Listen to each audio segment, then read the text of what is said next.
Bapa di surga, puji dan syukur kehadirat-Mu. Kau telah memperkenankan kami untuk menjalani kehidupan pada hari ini. Dan sebelum kami menjalani aktivitas kami, sebentar kami ingin mendengarkan firman. Bapa di surga, kuduskanlah kami, sehingga kami layak untuk berkata-kata dan mendengarkannya. Terima kasih Bapa di surga, dalam nama Yesus Kristus dan kekuatan Roh Kudus, kami berdoa dan mengucap syukur. Amin. Saudara-saudaraku dalam kasih Kristus, selamat pagi. Kita akan memasuki renungan pagi, dan renungan pagi ini terambil dari kitab Keluaran pasal 19 ayat 5 sampai dengan ayat yang ke-8. Saya bacakan demikian firman-Nya. Jadi sekarang, jika kamu sungguh-sungguh mendengarkan firman-Ku dan berpegang pada perjanjian-Ku, maka kamu akan menjadi harta kesayangan-Ku sendiri dari antara segala bangsa, sebab Akulah yang empunya seluruh bumi. Kamu akan menjadi bagiku kerajaan imam dan bangsa yang kudus. Inilah semuanya firman yang harus kau katakan kepada orang Israel. Lalu datanglah Musa dan memanggil para tua-tua bangsa itu dan membawa ke depan mereka segala firman yang diperintahkan Tuhan kepadanya. Seluruh bangsa itu menjawab bersama-sama, segala yang difirmankan Tuhan akan kami lakukan. Lalu Musa pun menyampaikan jawab bangsa itu kepada Tuhan. Saudara-saudaraku dalam kasih Kristus Yesus, Allah ingin menegaskan kembali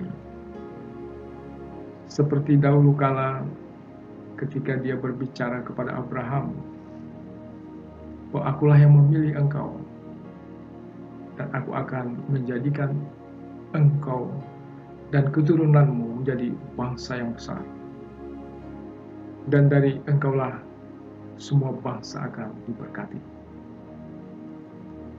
Demikianlah pada pembacaan firman Tuhan ini, Allah kembali mengingatkan kepada bangsa ini melalui Musa betapa penting mereka ini berpegang pada janji Allah yang pernah Dia sampaikan kepada Abraham, sehingga mereka benar-benar menyadari dirinya bahwa mereka adalah umat kesayangan Allah, harta kesayangan Allah, dan juga bangsa yang kudus, yang disiapkan, yang dikhususkan Allah menjadi berkat bagi bangsa-bangsa, harta kesayangan Allah.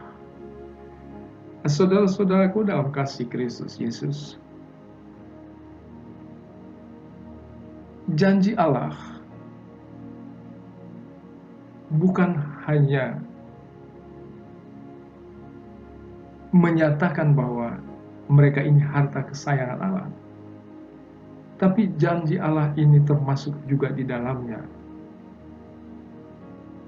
menghadirkan diri, menolong, melindungi, serta menyelamatkan harta kesayangannya, yang menunjuk pada Israel secara keseluruhan.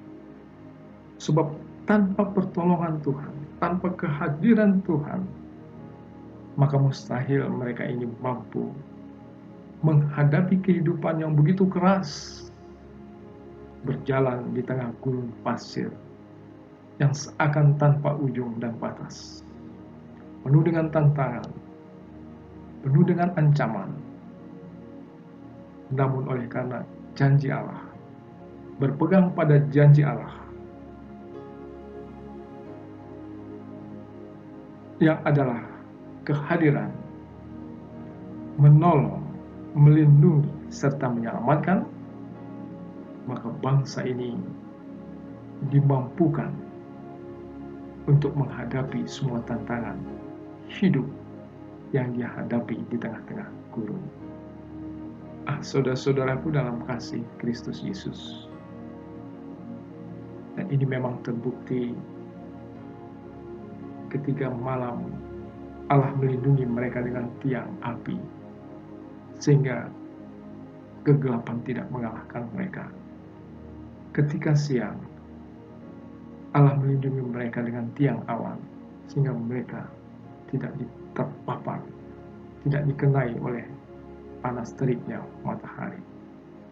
Demikianlah janji Allah, bukan hanya menyatakan bahwa mereka adalah harta kesayangan, tapi harta kesayangan itu juga dijanjikan Allah untuk tetap dipelihara dengan kehadirannya, dengan pertolongannya dan perlindungannya serta penyelamatannya.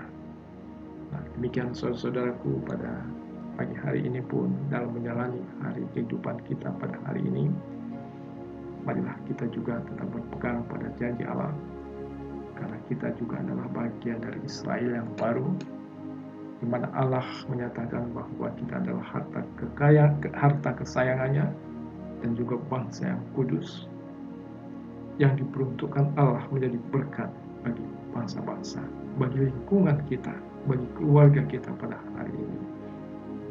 Sehingga dengan berpegang pada janjian Allah, maka ketakutan, kekhawatiran yang sedang melanda kehidupan kita dalam suasana COVID-19 dapat teratasi.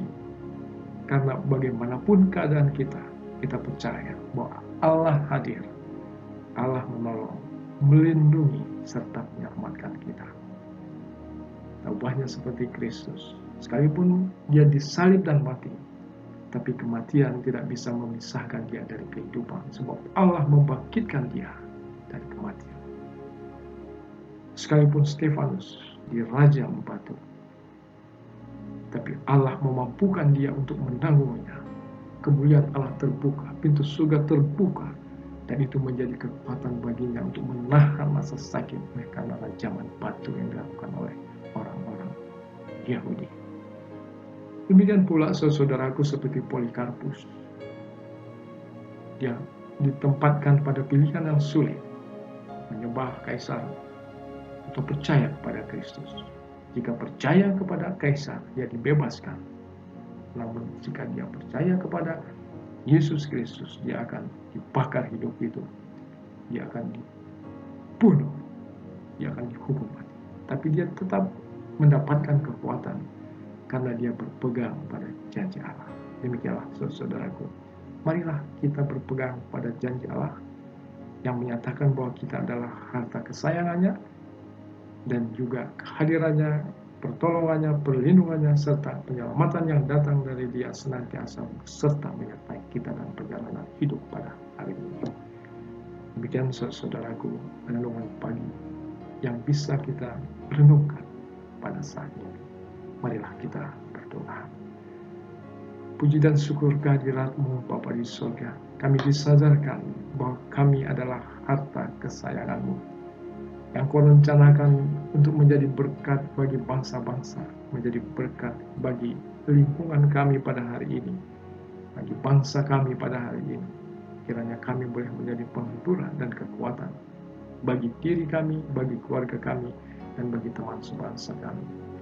Sehingga dalam rangka menghadapi sebuah era normal yang dikumandangkan oleh pemerintah kami, boleh kami masuki dengan rasa yang tetap berlindung, rasa yang tetap berserah hanya padamu, dan juga ikut mengambil bagian dalam program pemerintah dalam memasuki new normal pada bulan Juni akan datang ini.